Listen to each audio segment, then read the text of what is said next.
So the media have been reporting about the chaos in Afghanistan, but are they revealing all the facts about what's really going on? Let's talk about it in today's video.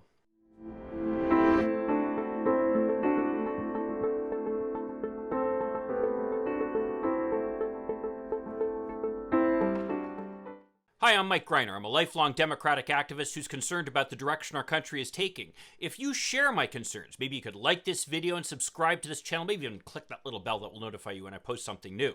So I have already posted a video about the situation in Afghanistan. And as you know, I think that President Biden deserves a lot of credit for actually finally getting us out of this chaotic war that's been a total fiasco for years now. And this is not at all the fault of the people who've been on the ground. This is completely the fault of both the policymakers here in the United States and the policymakers in Afghanistan, who have shown themselves to be corrupt and inept. Frankly, it's too bad that the government that we helped install in Kabul was not as effective as the Taliban, for crying out loud. But I was prompted to make this video after reading a number of articles over the weekend, one in particular written by Ryan Crocker in the New York Times, where he talked about the lack of strategic patience that Biden had, and that's what caused all the chaos that's going on in Afghanistan right now. Now, Ryan Crocker, for those of you who don't know, is a longtime cheerleader of the Afghan war who's been directly involved in this policy under Republican administrations. And so you should not be surprised that he's saying, oh, we should have just stayed longer and everything would have worked out, or we should have continued the occupation. And his argument is that we had reached a level where this occupation was sustainable because there were relatively few losses and we had relatively few troops in relatively few areas throughout Afghanistan. Now, the points that Ryan Crocker makes are correct. However, what is neglected is a lot of context here. And the context is that the Taliban knew we had said we're leaving, thanks to Donald Trump. And why would they then decide that they're going to fight with the Americans? All they need to do is just wait. And that's what they were doing. They were moving into lightly defended areas and preparing themselves for the ultimate day when the Americans finally left. And as a result of that, they would be able to move in with relatively little resistance, which is exactly what happened. They knew how weak the Afghan government was and how little support it had across the country. And literally, were it not for the Americans and our allies holding up that government, it would not have succeeded and would have failed a long time ago. So at what point is our strategic patience going to run out, Mr. Crocker? Is it after 20 years? Is it after 25 years, 50 years, 100 years? He seems to imply that we should have just stayed there forever, which such an open-ended commitment is not what the Americans need to be doing. Now, this article raises the point that there are a group of people attacking Biden for what's going on in Afghanistan right now, and they basically comprise two groups. One would be the cheerleaders for the war, like Ryan Crocker, and the other would be Trump cronies, which is ironic indeed, as you'll find out later on in this video. But the media, showing once again how they can get into this both-siderism and miss the real issue, such as they did when they spent so much time reporting on the joke of the Hillary Clinton emails back in the 2016 campaign, are not telling you all the facts, some of which are directly relevant to how you're going to interpret the situation going on there. So here I am today, going to tell you the 3 facts the media have not reported that you should be aware of what's going on in Afghanistan. Now, as usual, I will post links to all the articles and relevant documents supporting what I'm saying down below. So if anybody disputes what you're saying, you will have the documentation to back up. So the first point is, we never had to fight this war. As I pointed out in my last video, in 2002, President Bush, a Republican as people may recall, had changed the mission of the U.S. forces in Afghanistan.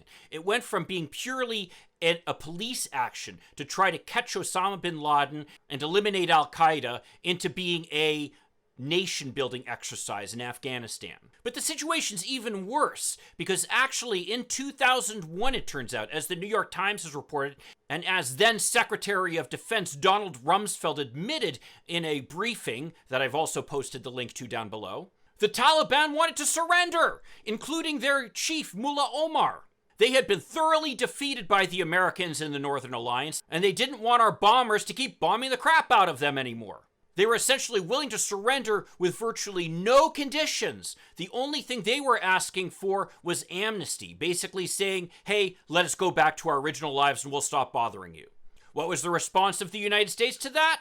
It was, and I quote from Secretary Rumsfeld, "The United States is not inclined to negotiate surrenders." We don't negotiate surrenders. So in other words, we were happy to keep on fighting because we had all the strength. That would have been the time to make a deal with the Taliban. Basically, get them out of power and allow the new government to start operating. All those thousands of Americans killed, trillions of dollars spent, never had to be. If we had retained our focus on trying to punish the people who were involved in 9/11 and catching Osama bin Laden, we never would have had to engage in this nation-building exercise over 20 years.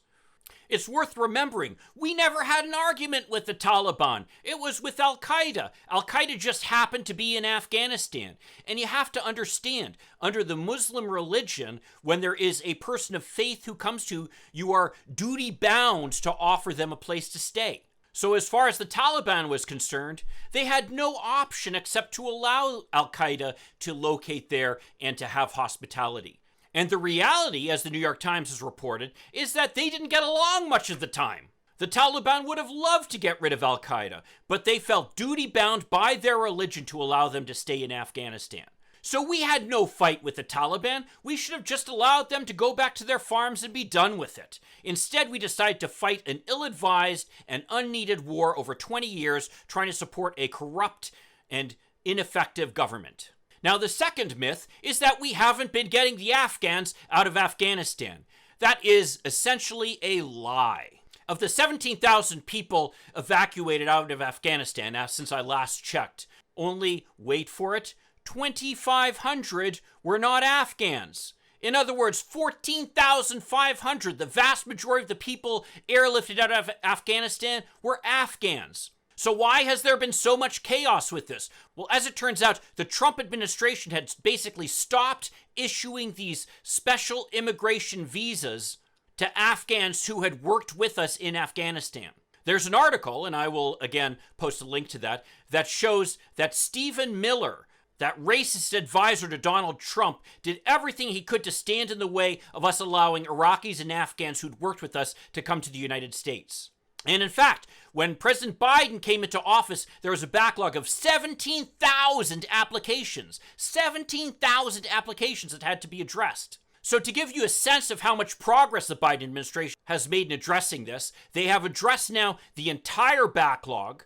And by contrast, from 2001 until July 2021, the United States issued about 26,000 special immigrant visas. In the first half of August alone, we issued 8,000 of them. In other words, about a third as many as were issued over 20 years. It just shows that the Biden administration has been acting aggressively to get our supporters in Afghanistan out into safety. And all this is despite the best efforts of the Trump administration to stand in the way and make it difficult. So don't buy these claims from the Trump administration that they would have done a better job. They did everything to make this as difficult as possible. And we all know how effective that administration was at dealing with things. And the final myth that needs to be addressed is the argument that we should have started on this earlier, that we should have gotten our supporters out of the country earlier and started the withdrawal of our troops earlier. And the reality is that we couldn't.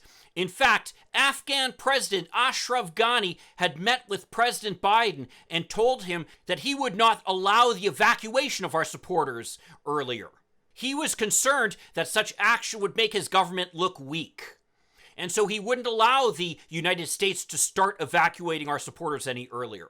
And what's more, as I pointed out in my prior video, if we'd taken our time to withdraw troops, then that simply would have given the Taliban an opportunity to attack us when we're not at full strength. In fact, really, the reporting here seems to lay the blame on two groups. Number one would be some of the intelligence officials who were saying that the Afghan government was much stronger than it was. It now appears that that was wishful thinking, but unfortunately, that was the information that President Biden and his advisors had to work with. They believed that they still had time to get our supporters out because of the fact that the Afghan government would hold on at least long enough for us to do that. That was based upon both the assurances of President Ghani and our intelligence estimates. And the other bad actor in this whole situation is President Ghani, who is telling us he would continue to fight to maintain control of Afghanistan even while he was preparing to evacuate to Qatar. In fact, President Biden was very frustrated with President Ghani, saying that he was arrogant and unwilling to negotiate. Well, as it turns out, President Biden was absolutely accurate on that point. But the point is, we couldn't have started getting our troops out any earlier because the Afghan government wouldn't let us. So the point of all this is when you see this hysterical reporting coming out of Afghanistan, take it with a grain of salt. I'm not going to claim that what's going on in Afghanistan isn't a fiasco, but the truth is it's been a fiasco for 20 years. Ever since 2001, when we decided we were not going to take the surrender of the Taliban, and ever since 2002, when President Bush said we were going to change our mission into one of nations building, we've been engaged in a fiasco that would only end as a fiasco, just like this. So anybody who says it would have been any different under President Trump or anybody else is kidding themselves. And anybody who claims that if the United States had not withdrawn, that the Taliban would have continued to just wait on their hands and not attack our troops is also kidding themselves. No, the reality is that President Biden was dealt a rough hand and is dealing with it the best he can. And one more point to make for my fellow Democratic supporters out there who are really nervous about the impact that this is going to have on our election next year. You should look to history. I mean, it's indeed true that we've seen a dip in President Biden's polling numbers lately, and that at least some of that can be attributed to the situation in Afghanistan. But the truth is, the vast majority of Americans still support getting out of Afghanistan. And once things are settled, all of this chaos over there will have been forgotten. How do I know this? Well, it happened before, when we were evacuating our embassy in Saigon at the end of the Vietnam War. You have to remember, at the time, President Ford was in office. He did suffer a short-term drop in popularity, but ultimately that bounced back as all was forgotten once we were finally out of Vietnam. Ultimately, when the elections come around, Americans are going to look around and ask themselves, are we doing better now? And I think as long as we are making progress with respect to the coronavirus, as long as our economy is doing well, as long as we're out of Afghanistan, all things that President Biden is making happen right now, then the Democrats should be in fine shape come the election in 2022. Well, if you agree with me or disagree with me or have any questions, please feel free to write something down below. And if you could give me a like and perhaps subscribe to this channel, that'd be a huge help. I'll see you in the next video. In the meantime, let's hope for continued progress. Thank you.